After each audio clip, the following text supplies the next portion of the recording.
All right, it is 6 o'clock and we will get this meeting started. It is May 26th. We're here for a city council regular meeting. Thank you all for joining us. We're here live at the mill and online via Zoom. And we'll be on our YouTube channel. Let's call this meeting to order and please join me for the Pledge of Allegiance. I pledge allegiance to the flag of the United States of America and to the republic for which it stands, one nation, under God, indivisible, with liberty and justice for all. Thank you. Clerk Weaver, could I have a roll call, please? Certainly. Councilmember Donahue, Present. Council President Dorstad, Present. Councilmember Packard, Present. Councilmember Edwards, Present. Councilmember McManus, Present. Councilmember Shipman, Councilmember Araya. Here. I will move to excuse Council Member Shipman from tonight's meeting. Second. I have a motion and a second. Any discussion? All those in favor, please say aye. Aye. Any opposed? Thank you. Looks like we have no guest business tonight, so we'll move to citizen comments. For those folks, Can we get approval of the agenda? no. Yeah, we can. I'm just joking. We have an agenda in front of us. We should approve it. Any comments or a motion? Make a motion to approve the agenda as written. Second. We have a motion, and a second. Any discussion? All those in favor, please say aye. Aye. Thank you. Agenda is approved. Thank you, Caitlin. So we will move into citizen comments. For those folks who wish to make a comment, you'll have 3 minutes at the podium or on Zoom. We will start online and see if we have anybody there who would like to make a comment. Anyone in our digital space, if you'd like to address the council, please raise your hand and I will move you in. Okay, I don't see anyone. Great, thank you. And just a reminder, we also have a public hearing tonight. The comments specific to the public hearing will happen during that order of business, item 8 on our agenda. So this time is just for non-public hearing related public comments. I have 1 green sheet so far. I'll call Gary Petersagen to the podium, please. You have 3 minutes. Evening, Council. Appreciate the time tonight. My name is Gary Petersagen, resident of Lake Stevens. I am here hopefully in search of some direction, hopefully some answers, maybe some commentary. I'm kind of confused as to looking at our roundabouts and the gateways to our city. The roundabout down at Costco area seems to be well maintained and the sign is very visible. Highway 9 and 204, the sign is very invisible. Northbound, you can barely see the sign itself. You see the top of the sails of the ships that are in that sign. Southbound, you see a little bit more. The entire roundabout is a weed patch. Going further north on Davies and Highway 9, it's not much better. And so I guess I'm wondering, number one, who is responsible for maintenance of that? And a couple of years ago, we did have a discussion about this. Council did. And I'm kind of perplexed as to why the roundabout down by Costco is maintained and the other 2 roundabouts are not. If it's WashDOT's responsibility yet, I would ask that we contact WashDOT and ask them to fulfill their obligation. The city spent upwards of $25,000 on the entry sign at that main 204 Highway 9, and you can't see it. So it kind of comes down to civic pride a little bit.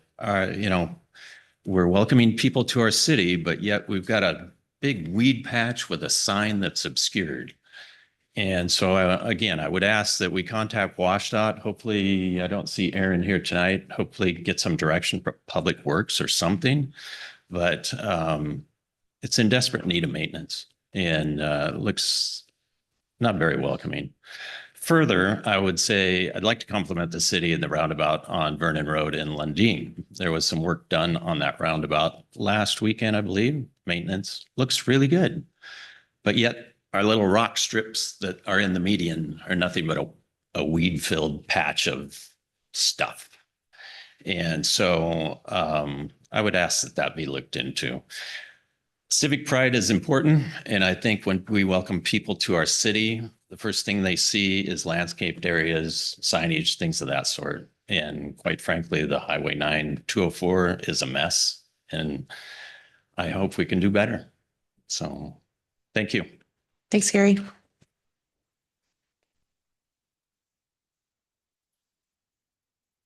All right, the next item we have on our agenda is the consent agenda. Can I get a motion? Make a motion to approve the consent agenda? I'll second. We have a motion and a second. Any discussion? All those in favor, please say aye. Aye. Any- Thank you. Motion passes. That moves us to item 8, our public hearing tonight. We will be hearing about the 2025 comprehensive plan docket. Christy Schmidt will be speaking. At this time, we will go ahead and open the public hearing, and I will turn the mic over to Christy. Thank you. Thank you. Just one moment, please. I'm asking the clerk to have me share my screen.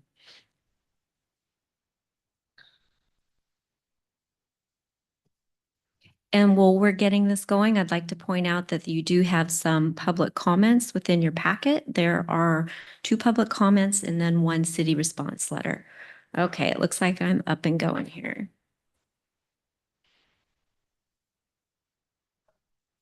Give me just a second.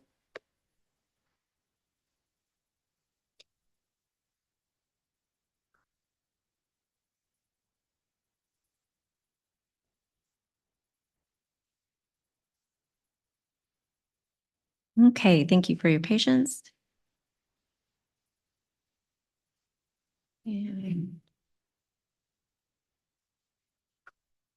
All right, we are rolling here. Good evening, City Council. Thank you, Christy Schmidt, Planning Manager. Tonight, I'm presenting you the carryover docket from 2025, which is for the update to the 6-year and the 20-year CIP, and specifically in relation to the traffic impact fees this evening. So within your packet, you do have a staff report, and it is quite a hefty packet. There are 16 exhibits. I think that's what our clerk was referring to, what was bogging it down last week when it was being sent out. So you do have quite a few materials to review. Background on this particular proposal, we've been working on this for about 18 months. It started previous to that with the adoption of the 2024 comprehensive plan. The docket that's before you today is actually a carryover item from 2025. The city contracted with Transpo for a technical expertise to help us with the methodology updates and along with administrative document updates. We've been working with them for approximately a year on this. In 2025, if you recall, the City Council did adopt the concurrency portions of the code along with the traffic mitigation fee sections, and that was late last year. There are no proposed changes I'd like to point out to the actual land use map in the comprehensive plan. We did issue the 60-day notice to state, so they have been reviewing the draft documents and they have provided no comments on the drafts. In addition, notice, and we did have a meeting specifically with the master builders back in March, then held a work session with Planning Commission on the 1st of April, followed by issuing the SEPA determination in around April 3rd, and then the work session before you, the City Council, in April 21st. On May 6th, we did hold the Planning Commission public hearing. You will see the letter of recommendation from the Planning Commission in your packet. That is Exhibit 11 for you, and that is a recommendation of approval.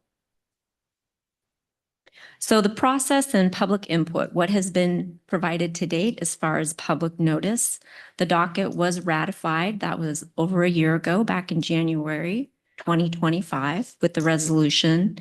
That notification was sent out to the state and an addendum was issued.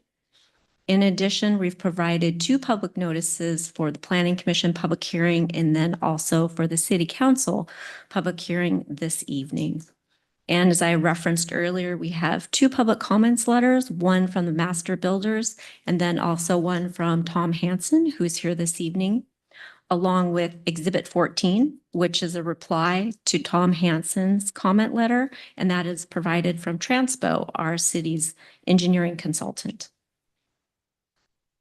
So moving forward to describe the proposed amendments and the purpose of it, what we're looking at doing is updating our actual capital facility plans. The long-range plan, which addresses 20 years of capital facilities, that's the growth projection horizon. Then in addition, the 6-year improvement plan. Those are both included within your packet, and we also covered those on April 21st. I would like to point out there is a substantially large document in there, which is called the city's cost basis. And that is our methodology document that we utilize in determining how our impact fees are calculated.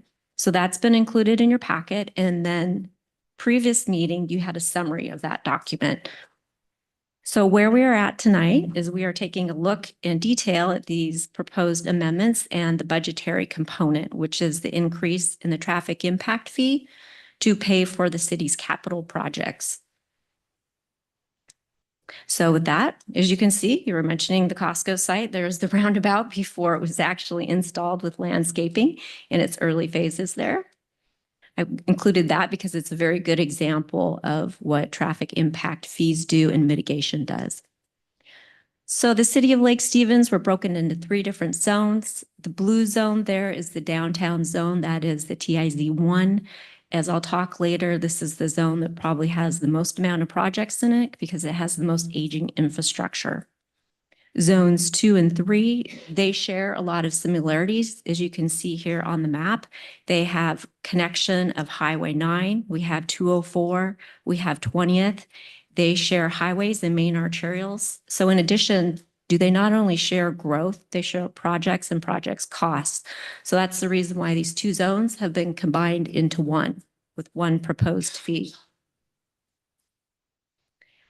As part of this process, we're looking at updating and providing a fillable form to make it easier for everyday developers, including what we call the one-offs or just mom and pop who are coming in to build a single family home. We have a worksheet that provides calculations that are included in there to turn in, and that's in lieu of when you don't need a traffic impact analysis for larger projects. Here's a picture of the cost basis analysis that was included within your packet, and it's been available online for a couple months now. And it's also available in our permitting.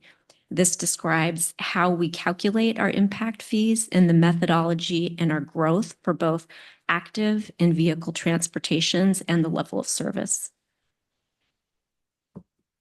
I did include just a cover sheet of the 20-year transportation list. It is quite hefty. It does include projects from every department. They are color coded. In here, you can see we have orange, and orange is for parks. So you will see that in there. Oh, wait, excuse me. Is it parks? Traffic. It's traffic. Apologize. I need to remove my glasses for that. That one's traffic. So you have traffic there. That is Exhibit 4 within your packet. So how are the rates and projects actually calculated? There's a summary within your packet by Transpo that addresses Thomas Hansen's questions.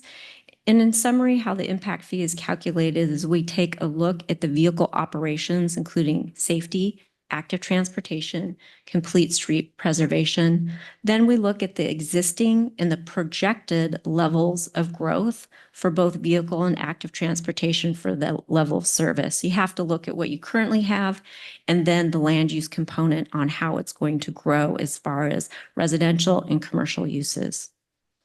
We take that level of service and there's a percentage that the project addresses for level efficient deficiencies, and we assign a percentage of PM peak vehicular growth.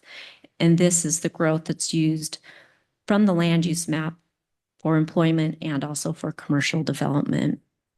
And once we have the cost, we also reduce the grant funding that the city's already obtained. If we were to obtain more grant funding, that is why we come back every year later in the year with the budget cycle to take a look at the 6-year CIP and make adjustments because it does account for yearly adjustments. So as an example, Public Works and Planning will be back before the council later this year in 2026 to look at an adjustment. Then we establish a base cost for the PM peak hour trips, and this is how we develop our land use generation rates. Out of the 20-year list, the city council determines what are the key projects, what's really important for the community, and what do we need to see for 6-year improvement plans to address immediate deficiencies. So the 6-year list is quite a bit smaller than the 20-year list, and you'll see that's table 9.1, and that's the table that is being proposed to be updated this evening also.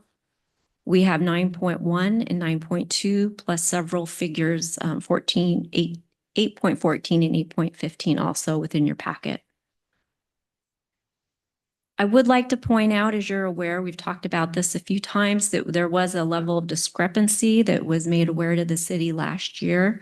We took a look at it. We had our consultant even further analyze it, and this was a result in a comment from an actual development application. And we did realize that we need a correction in our level of service because there is a failure identified at the Lake Stevens Road in South Davies. We are proposing that this level of service correction occur this year with the 2026 comprehensive plan. And that memo is within your packet also. Looking to the budgetary component, which is the role of the city council, we are looking in staff in relation to our 20-year CIP and the 6-year CIP in increase to the downtown TIZ. This proposed because of the aging infrastructure and the level of service deficiencies. This has probably is definitely the most significant increase. It's proposing to double, go from $2,700 to $5,600 for that zone to accommodate the 6-year capital improvement projects. In addition, there is a small increase for TIZs 2s and 3s. That was the green and red on the sheet previously, with a $60 increase. I would like to point out in your packet tonight that staff is recommending an adjustment to the fee resolution, but to bring back that resolution to the city council at the first meeting in June. The reason being is because, as you'll see further on in the agenda this evening, Director Garceau is going to piggyback on and propose some shelter increase rates, and it was recommended that we combined just one draft increase in the fee resolution and not come back with a second amendment, but to combine them together. So that is the reason that we're asking to bring it back at the next meeting. And then in addition, for community development, we're asking council to acknowledge and to implement a July 1st deadline for implementation of the traffic impact fees. The reason why we're making this request is, one, is to notify the development community if the increase is proposed, because this would allow them to come in early and pay their mitigation fees under the current existing rate before the increase takes effect. And so we'd like that opportunity to notify our developers who currently have permits within the queue. Move my microphone over here so I can see everyone up at the dais. So with that, it brings me to the findings and staff recommendations. As noted in the staff report, this proposal does meet the approval criteria for the comprehensive plan amendment criteria found in 1416C within our code. Also, Exhibit 11, the Planning Commission letter of recommendation to the City Council to approve the comprehensive plan amendments and the figure and table updates. As part of this, staff would recommend approval of the ordinance within your packet. That's Ordinance 1220 for the 2025 Comprehensive Plan docket, with a motion to bring back Resolution 2026 at the first meeting in June to implement traffic impact fees effective July 1st. And with that, I would like to open it up to the council for questions for the staff. Thank you, Christy. Questions? Yeah, thank you, Christy. The letter from MBAX talks about vesting and essentially locking in rates at a certain time. Specifically, I asked about that coming into a later work package. What are city staff's general views on vesting? And then I guess my connected to that is I'm hesitant about indefinite vesting. So what would a certain time period look like for that vesting to occur so that they could have some sort of stability over a 6 or 12 month or whatever period of time, but not indefinite? No, that's a great question. We did have a healthy discussion at the Planning Commission regarding this. The opinion of staff is our preference is not to vest impact fees accordance with state law. And the reason being is if you were to vest them at a preliminary state versus a building permit or when the vesting occurs currently, what happens is often we see a delay in development. And you can see that happens with downturns in economy in particular, where let's say in 2008, we didn't see applications come through for 7 years. Hence, the state amended the state statute to allow preliminary plats up to 7 years. And so we prefer not to have the vesting, which is reflective of the state law. So that way the impact fee matches up more concurrently with the time the impact is going to take effect. If you were to vest the fee, let's say 4 or 5 years in advance before it happens, you could have inflation, additional costs. Your impact fee could have doubled, maybe decreased. It could change, but then you're stuck with a lock-in of a fee for a developer. As far as funding capital projects, I think it would not be very advantageous to lock it in. And with that, I would turn it over if Director Wright has any other additional comments on that. I think you've covered it mainly, Christy. I would just say in practice and among most jurisdictions, case law, you don't vest fees. They are not a development regulation. And that's why it's usually been either, they are paid in most cases at the time of issuance of permit. There are a few exceptions in state law for deferment for things like single family homes where the financing may be more tight. But I wouldn't strongly recommend that we vest them indefinitely. If the council wanted to consider this, we can definitely bring this back as part of your 2027 work program. And my recommendation would be to tie it to the concurrency certificate that we issue that would give them that vesting right during the concurrency of their project if council wanted to do something like that. So. Thank you. Any additional questions at this time? Okay, we will go ahead and move into the public comment section of the public hearing. I have one green sheet. So I'll call Tom Hansen to the podium first. And then if there's anybody else who'd like to make public comment during the public hearing, please fill out a green sheet behind. In the meantime, Tom, you have 3 minutes. Go ahead. Thank you. Appreciate the opportunity to testify here. My name is Tom Hansen. I'm a registered professional civil engineer in Washington. And before I retired, I was a public works director and or city engineer for 17 years for local jurisdictions here in the area. So I have a great deal of familiarity with traffic impact fees and how it works and the staff work behind it. And from that basis is the reason I make these comments. In fact, I was the guy last November that spoke in front of the Planning Commission. You folks might have seen my letter later on to the council, which I think caused this latest iteration to go back through Transpo again. I have 30 years of construction management experience of public works, so I have a very good feel of the ratio of costs on projects. Now, I've been out of the business for 10 years, so the costs have gone up, but the ratio of facilities within a project are probably pretty close to the same. I appreciate staff did include the list of projects I think are suspect and percentages assigned in your packet. What I am disappointed in is they did not include the email that I wrote that transmitted that list to you. That email said, these are the percentage assigned to these projects to either transportation or active pedestrian facilities, bike facilities, active transportation facilities, appears to be off given the overall project cost. And what I asked for staff to do for the six projects was to do actual estimates, an estimate of the project with the active pedestrian facilities in it and one without.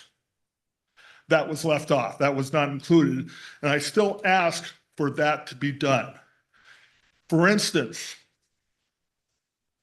under TE-6D, which is grade road segment 4, the project cost listed in your information is 8.6 million approximately. The active transportation portion of that job is either building sidewalks on both sides or maybe a multi-use path. Transpo has assigned $4.3 million of that project cost to active transportation. Now, it's been a while since I built a project, I will admit, but the last time I built urban corridors, the addition of a sidewalk or multi-use path was not half the cost of the project. It was more in the range of maybe 10%, maybe 15% of the actual total project cost. And that's what I identified in those 6 projects. I didn't, a lot of them, I don't, but those are the 6 ones in the list are the most egregious, where the percentage I think is off. And if the percentage is off, the cost is off. When Transpose responded to my comments, they said, yeah, we'll follow our assumptions. They think we're good. What I'm saying, That's 3 assumptions minutes. and guesses is not engineering. They should do a determination. They should do the cost estimates. When I last worked with Transpo, that was not their strength. They're great transportation engineers. They have a lot of expertise, but they are not good. They were not selling that they were good at cost estimating, construction management, project costing. That was not their expertise when I last worked with them. So again, I'm asking the council to remand this back to staff, to have them look at those 6 projects, do an estimates with and without the active transportation facilities, revise the percentages, and hence revise the traffic impact fees you're asking for. If you approve this tonight, that's your choice. I can't stop you, and I won't. But it seems to me we're then promoting pretty sloppy staff work. Thank you very much. Thank you. Do we have any further requests for public comment? All right, thank you. Following public comment, are there further questions for staff? I have one. I guess I would just, given the public comment we just heard, I would like to invite our staff to respond about what that would take on their part, what sort of difference it might make in the impact fees, and just kind of hear any counterpoint to that they want to make. Thank you. Just really quick to interrupt. I just found out that Councilwoman Shipman joined us a little bit late, but she is with us online. Thank you, Ryan. Thank you, council member. Yes, I would like to address that question. We do take all public comments seriously, as we have previously and with this recent round of comments from Mr. Hansen. We did on his recent submittal, we did take a look at that and the cost for each project and the breakdown of it. Went back to Public Works, defined because they did the cost calculations, verified them with Transpo with Public Works. They agreed and noted that the cost estimate proportion was correct. So I honestly have no further information that I can provide for that unless we mandate something back to Public Works to redo another cost estimate for those particular projects. And that would be staff's comment, and that Transpo did provide a methodology and breakdown percentage in the exhibit. I think that's exhibit 14 that validates that. Thank you, Christine. Any further questions for staff?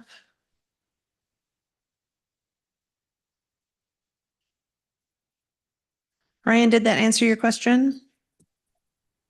I mean, I think so. I'll be honest here. I'll just put myself out there. You know, I've reached the limit of my subject matter expertise in this area, and so I'm relying heavily on staff and the comments we just heard. You know, from people far more experienced than myself.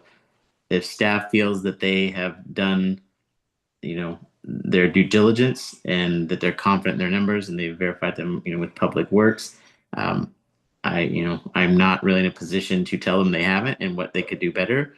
And so yeah, if Christy and the other staff members are happy with it, then I think that answers my question. Thank you. Can I add a question, comment? The project costs are typically estimates, and when you go to an RFP for construction, that is likely to change somewhat, right? Correct?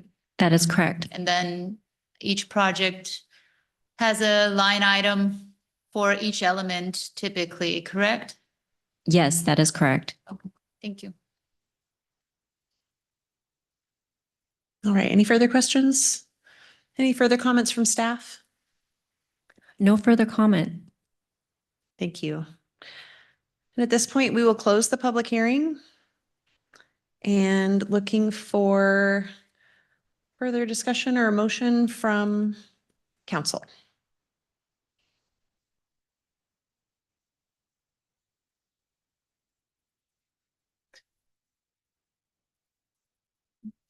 Is it appropriate to ask fellow council members their thoughts on vesting and if it's warranted to bring that back for further conversation? I would like to see it come back just to understand more about the pros and cons, the potential impact to the city by doing it, et cetera. Again, I'm not interested in indefinite vesting, but I appreciate the commentary, right? If I'm going to do a project, I'd like to know those costs up front and be able to plan for them within some level of reasonableness. And so I'm okay with that approach within, again, I don't know what the right answer is, 12 months, 18 months, whatever we think is a realistic amount of time for a project to go from start to finish, giving some grace, but not indefinite, right? 7 years is way too long in my view. And so what does that look like for us to do something intermediate that gives stability, but still, well, stability both to the builders and those doing projects and also to the city? Thank you for the question. I think that the conversation around fee vesting is, I think it's multi-layered. So I think it does make sense for us to continue to talk about that. I like the idea of potentially workshopping that towards the end of this year and bringing it back as part of the 2027 comprehensive plan docket, with some, with an opportunity for all of us to understand the complexities and some staff recommendations about different possibilities about how we may move forward. I agree. I think it would be good to understand the different options and the pros and cons. It doesn't feel like we have the time now to absorb all of that information and have that conversation with this process. But I think if we ensure that it's part of our retreat this fall and then with a plan to have it on the docket for next year, that's how I would like to proceed. That makes sense. I would agree with that. Me too. Councilmember Donahue had his hand raised. Oh, just, I think Councilmember Jorstad addressed it. I was just gonna double check with Christy on timelines for this and whether we could fit it into this process, but I agree that it's probably better left for the 2027 process. Thank you, Ryan. Does that give you the direction that you're looking for? It sure does. Thank you, council. Thank you. I'm going to go ahead and make a motion to continue to open this up for further discussion. I'll move to approve ordinance number 1220, amending the 2025 Lake Stevens Comprehensive Plan, including the associated traffic impact fees, impact fee cost basis, and traffic impacts fees documents. I'll second. We have a motion and a second. Further discussion?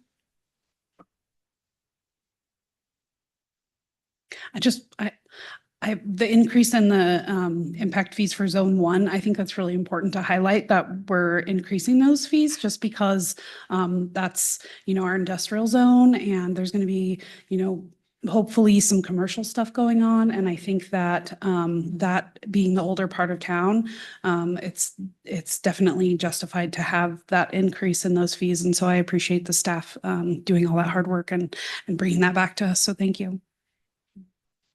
Thank you, Councilman Edwards. Any further discussion? Am I understanding that the draft resolution is regarding the fees? This is not what is that for next time? Can you? We're first doing, let me make sure I understand your question. We're doing the first motion to approve ordinance 1220. And then we'll have a second motion to bring back resolution 2026-06 Next time. regarding implementing the traffic fees. Okay. Did that? I- It's on your staff report. On the front page. Let's see, page. Gotcha. Okay.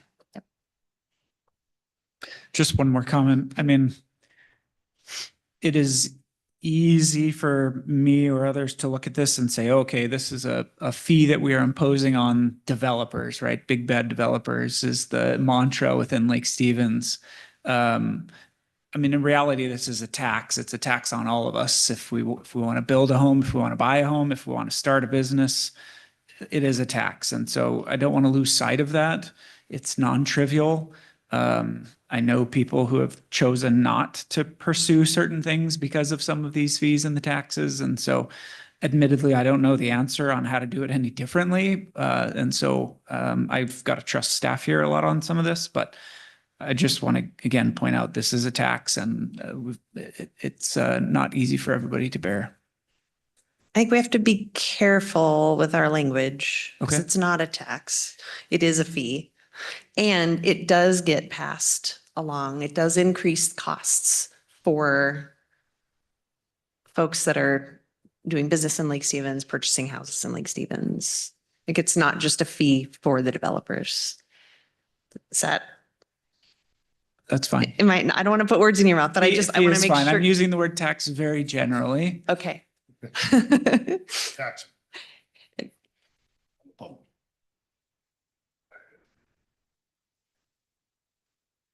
Any further comments or discussion?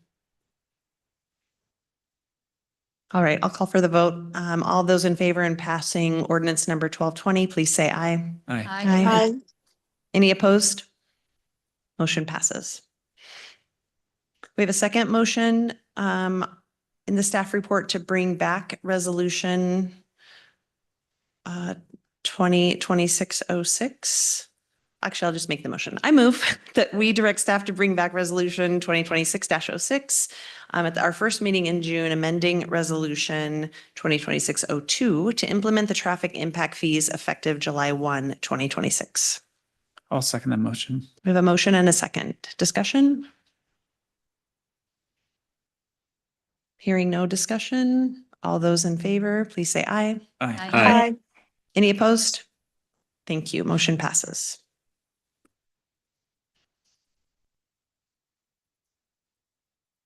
That concludes item number 8A, our public hearing. We'll move into action items.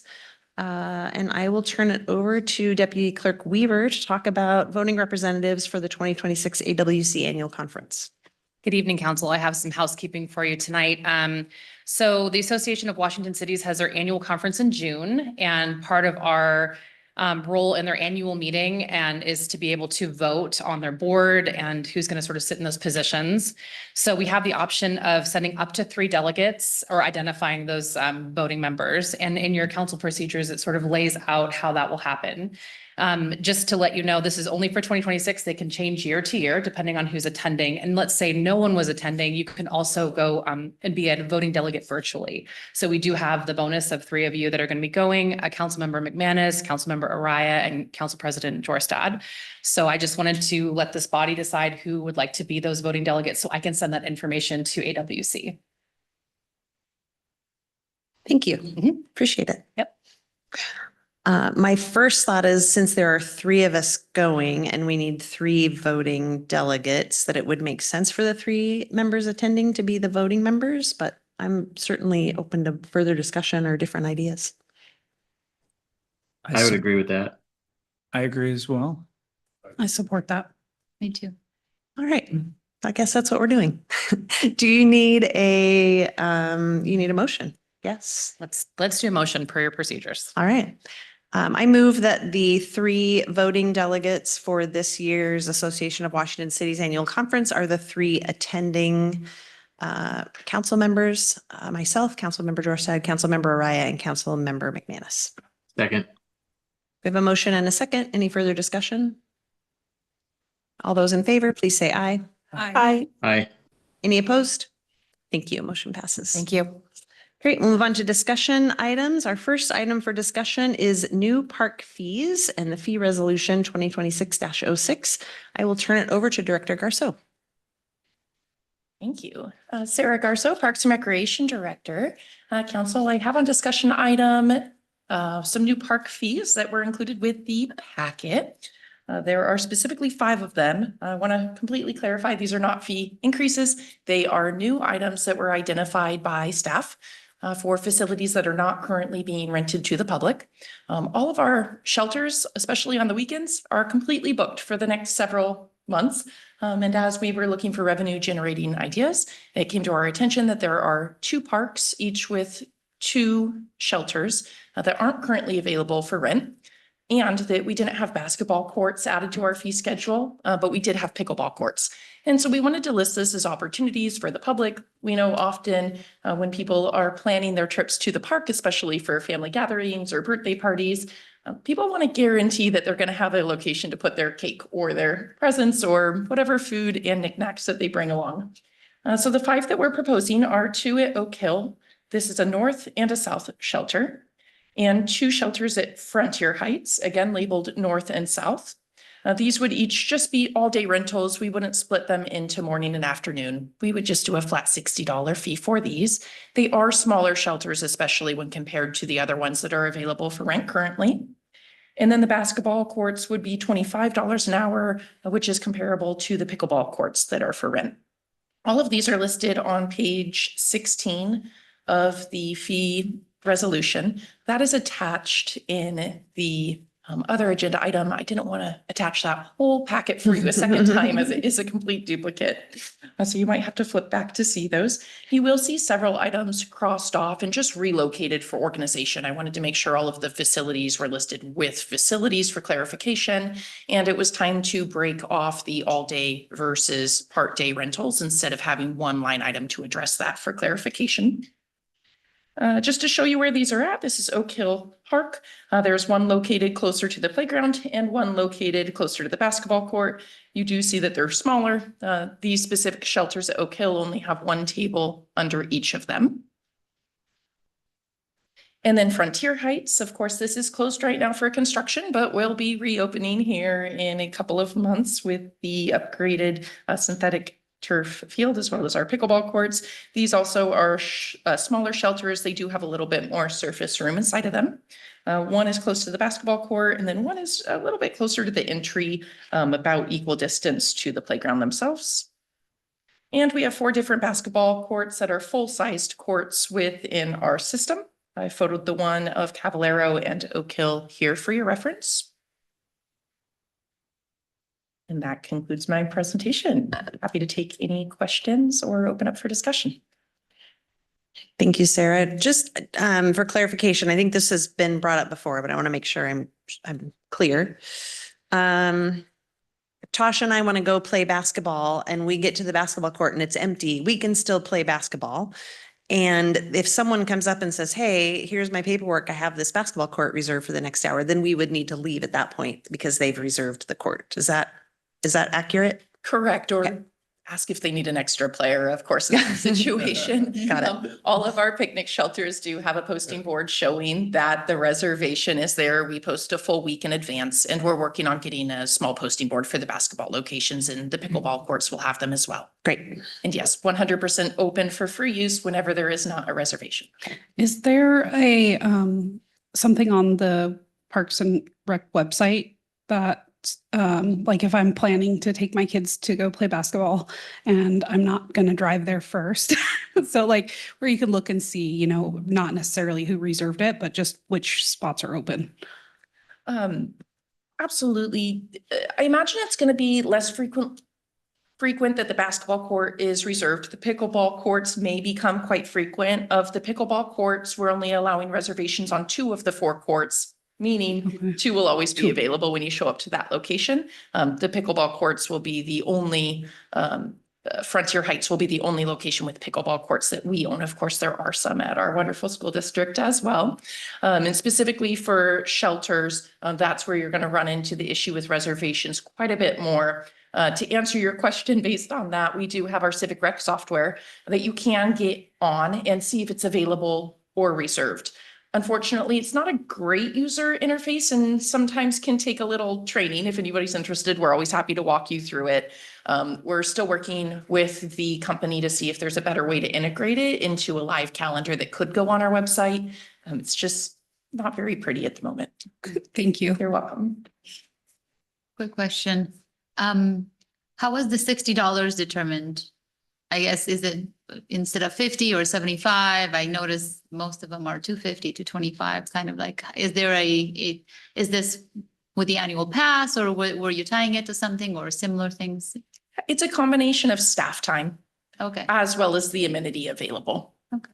So maintenance, things like restaining the picnic table. If there's electric available, for instance, there's not electricity at the 4 new shelters going in where there is electricity at North Cove or Lundin Park.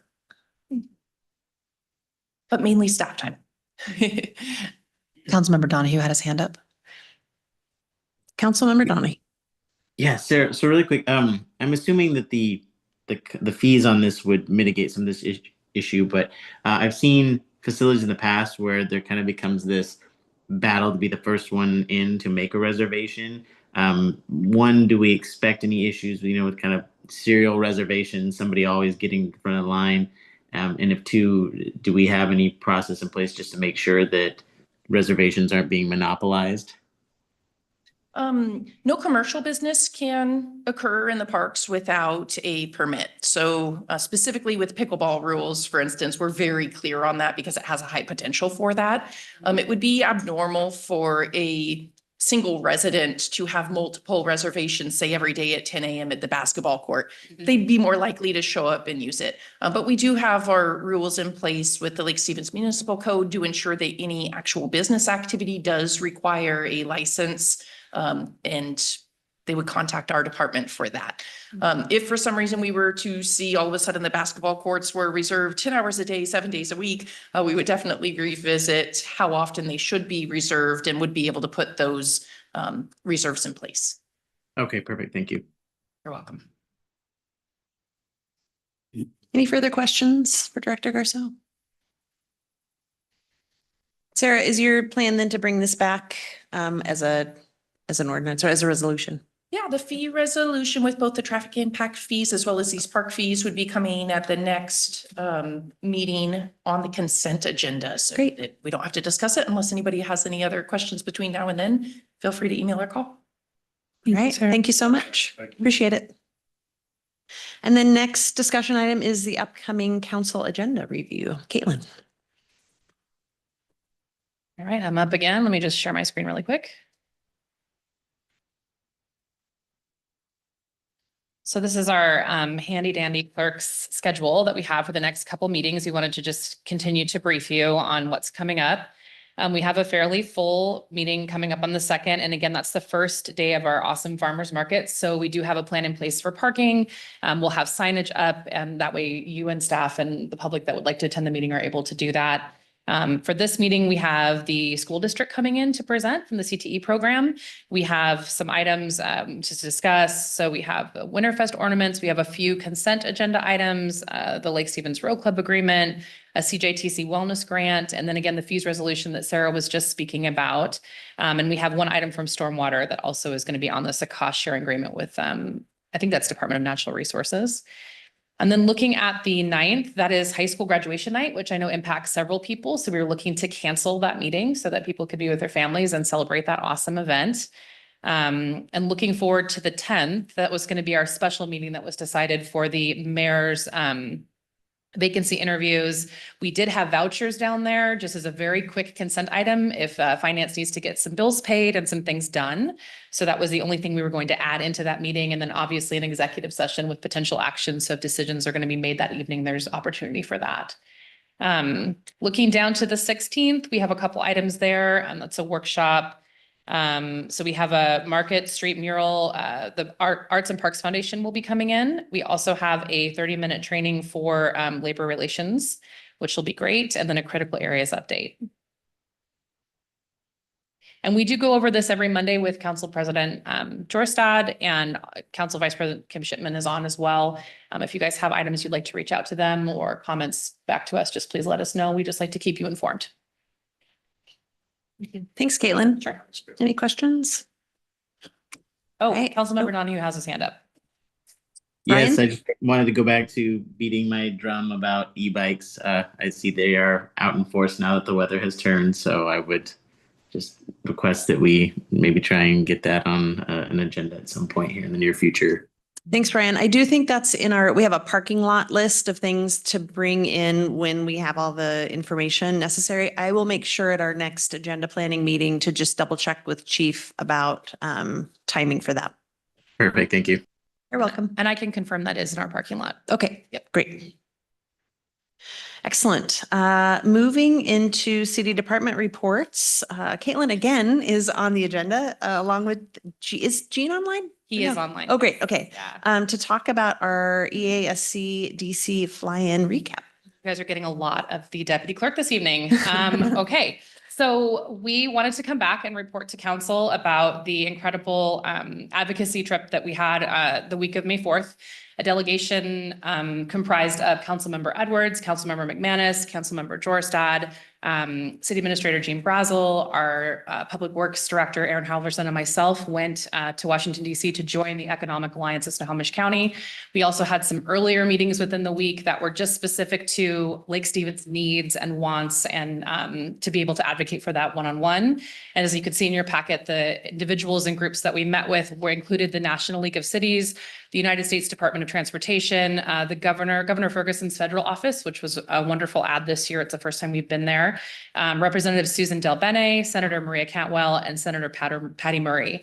And we have our projects included in the packet as well as our white papers, which is kind of our document that we bring with us for these meetings, and the projects that we're highlighting this year. It shows you details about the project as well as the asks that we're kind of going through. And that included the US 2 trestle. We're always talking about the trestle and how important it is to our community. The 79th Avenue Southeast and 24th Street Southeast Extension, which is over by Cavallero, to create some better access point there. Bayview Trail Extension, 20th Street Northeast and Main Street improvements, 36th Street Bridge replacement, and the Hartford Stream restoration. And so in your packet, you'll see not only the white papers in that list, you'll also see some recap from each of the meetings, different grant programs that they mentioned, different funding ways to get things funded, sort of hints and tips, other organizations they wanted to connect us to.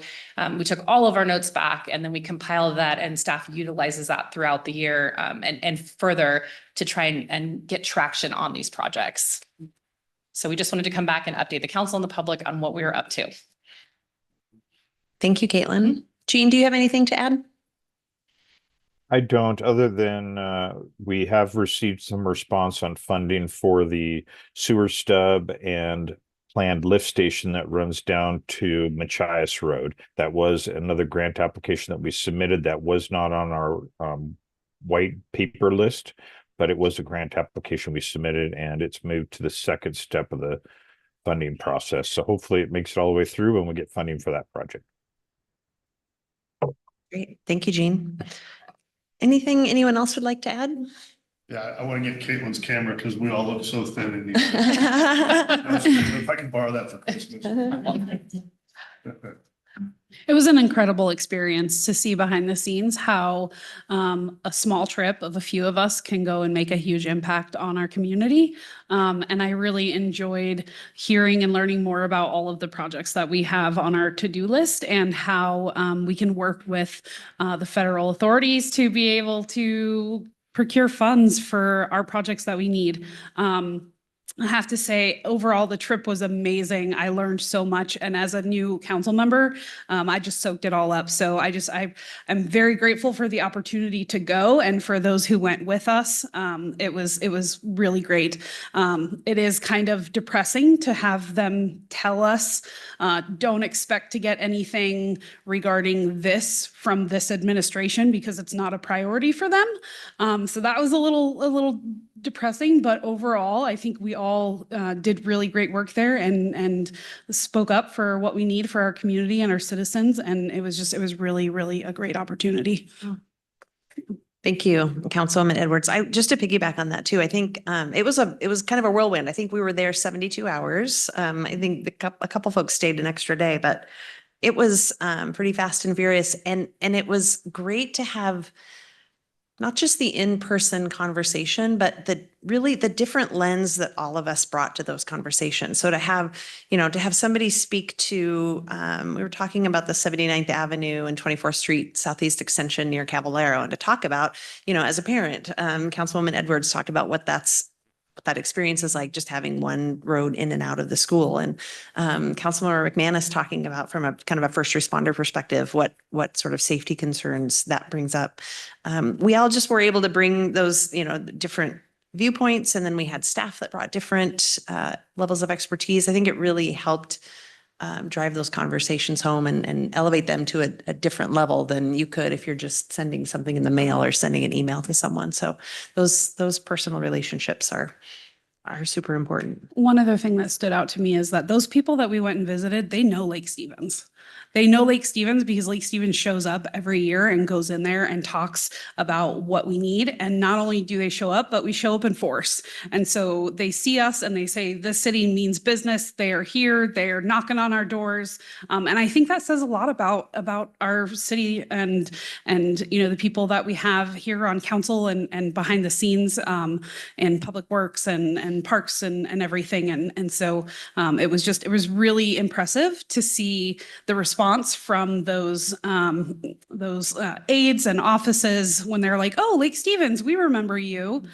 So that was really great too. And I want to point that out as well. So, if you, as a citizen sitting behind here going, why do we need 6 people to go to DC? This is why, because it makes an impact. And if the 6 of us going to DC can get us $500,000 in funds for one of our projects, I think that's well worth it. So I just wanted to throw that input out there as well.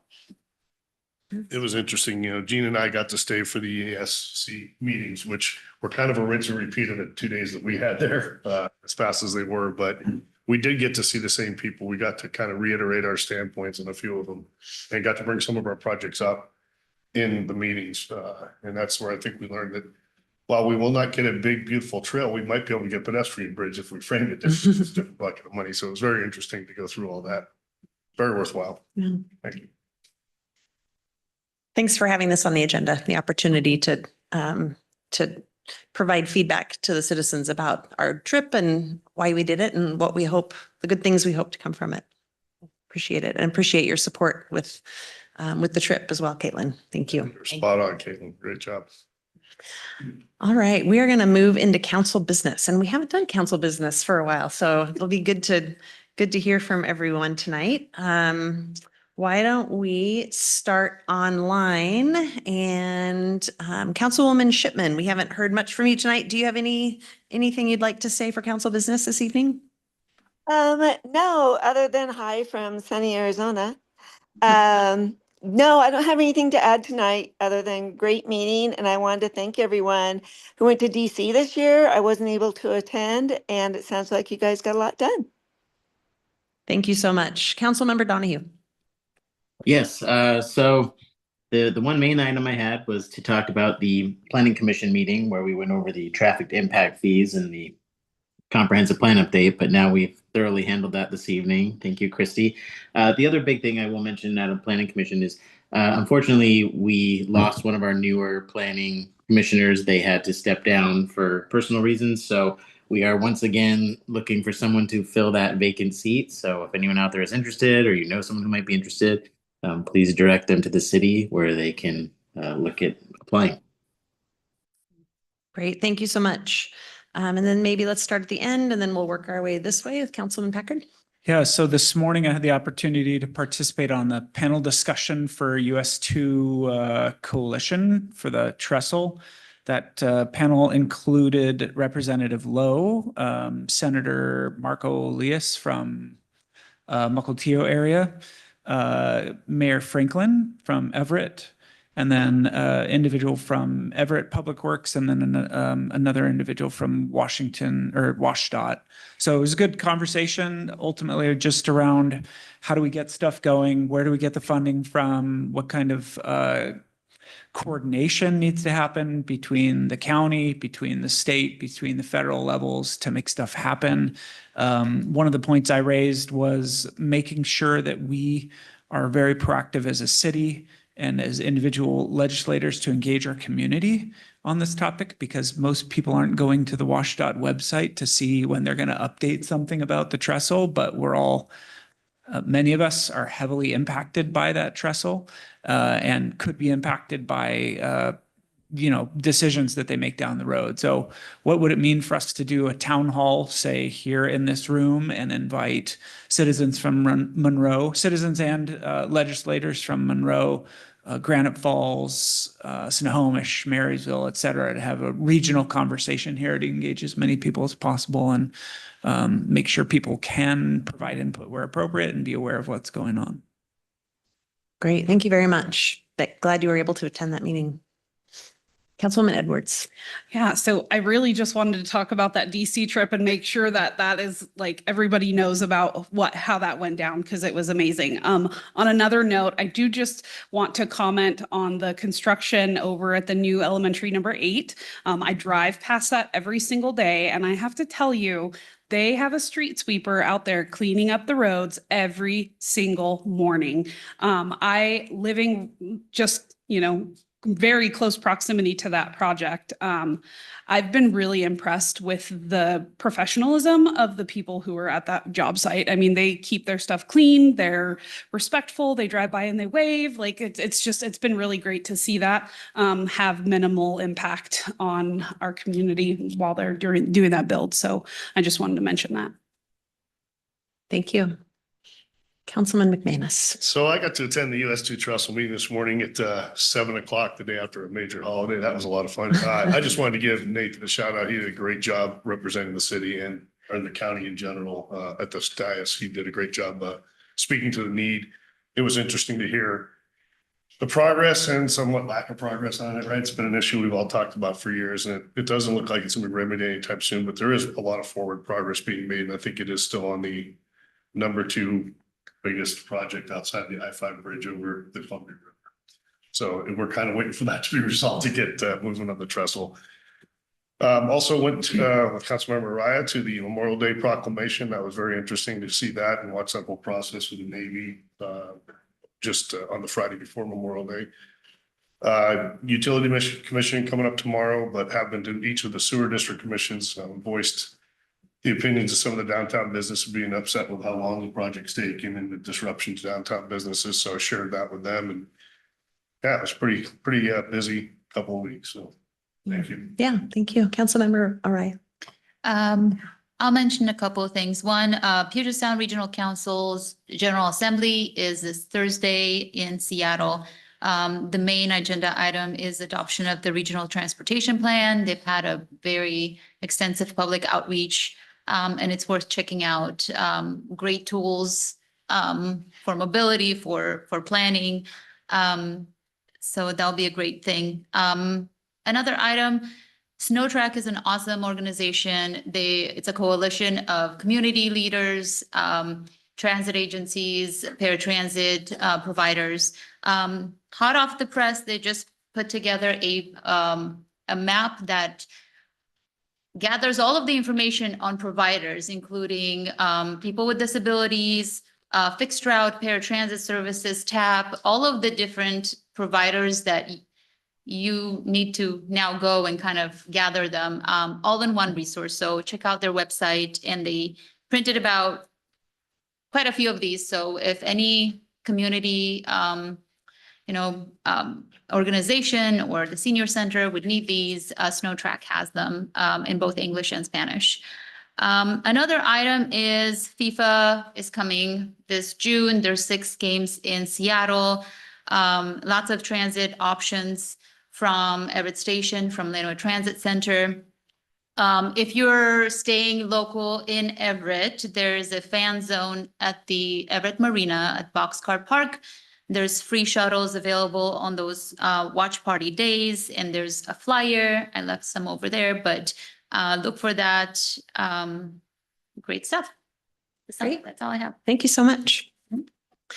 I've had some really great conversations with Clerk Chellan and Deputy Clerk Weaver and Administrator Brazel around an issue that I had brought to their attention a couple months ago, and I wanted to bring it up to council and maybe have as a discussion item at a future meeting. One of the things I feel like has been missing with our city council is just an opportunity to highlight the sort of the uniqueness of our community, different things happening in our community, and invite that into council in some form or another. And I don't know the answer. I think there are a lot of different ways that it can be done. I've attended council members and council meetings in other cities and have been really impressed by some of the ways they bring student groups in and give them 3 minutes at the podium to talk about what they're doing, or community, if there are community events, making sure that there's space for those representatives to come in. And so just would like to kind of plant a seed and talk more about how we might ensure that there is, this is something, council meetings are watched by folks here and on YouTube, and it's a great opportunity to highlight some of the great things happening in our community, invited them in here. And so just want to kind of talk more about what that might look like. I also wanted to share when I wear my other hat, as a county employee, we get a monthly email that talks about the event, not really events, the different things happening that month, what month it is, what it commemorates, what different things are highlighted that month. I have May's in front of me. It's a little bit long because it would be for all of May at this point, but my thought was I could also have this, and for each council meeting, read like for the upcoming week, what things are being celebrated or commemorated. And so I'm going to read May's just to give you a taste of what it is. And then that could be part of our conversation, is if that's something that would be interesting to bring in to our council business. So for this month, May is Mental Health Awareness Month, a time to focus on our mental well-being in our communities and individuals. It's Older Americans Month, focusing on recognizing contributions to and promoting well-being. It's Asian American and Pacific Islander Month to celebrate cultural traditions and presence in our communities. And it's Jewish American Heritage Month to celebrate history and contributions to our society. May 1st was Vesek, which is Buddha Day, celebrates the birth, enlightenment, and death of Buddha. May 5th was the National Day of Awareness of Missing and Murdered Indigenous Women and Girls, raising awareness of violence against Indigenous women and girls. May 5th was also Cinco de Mayo, Mexican Heritage Celebration honoring victory over the French Empire. May 16th was Veterans Armed Forces Day, honoring the men and women who serve in our military. May 17th was LGBTQ+ International Day Against Homophobia, Transphobia, raising awareness of discrimination. May 21st was Global Accessibility Awareness Day, promoting digital accessibility and inclusion for people with disabilities. May 21st was World Day for Cultural Diversity for Dialogue and Development, and UN-sanctioned day to promote cultural diversity and peace. May 25th, of course, was Memorial Day, honoring those who died while serving in the U.S. Armed Forces. And then May 29th is the Ascension of Baha'u'llah, commemorating the passing of the founder of the Baha'i faith. And May 30th will be World MS Day, raising awareness and understanding about multiple sclerosis. So just wanted to share that, wanted to plant that seed, and hopefully have a discussion moving forward about how we recognize what's happening in our community. So thank you. We now move into executive session. So we have executive session scheduled for this evening. It's a confidential session of the council. We will be having a discussion to evaluate the qualifications of a candidate to appointment to elective office. There is no action expected to follow this evening. How long do we think executive session? We're looking at 15 minutes. So let's say we clear the room and come back around 7:26. Somewhere. Let's say 7:30. 7:30. Yeah. Okay. We'll let you know if we're done earlier. Okay. Yeah. And again, no action to follow. And this is executive session per RCW 4230-110. And as you said, is to discuss qualifications of a candidate for appointment. I'll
Okay. We're going to extend the executive session 30 more minutes to 8 o'clock, again, with no action to follow.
All right, we are finished with executive session and move to, do I have a motion to adjourn?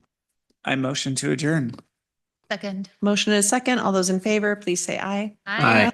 Thank you. Meeting adjourned.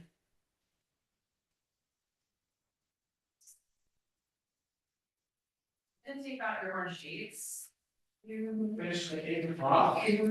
Are you going to send the additional questions to us? 'Cause- Absolutely. Okay. Yes. Oh, I have some leading too.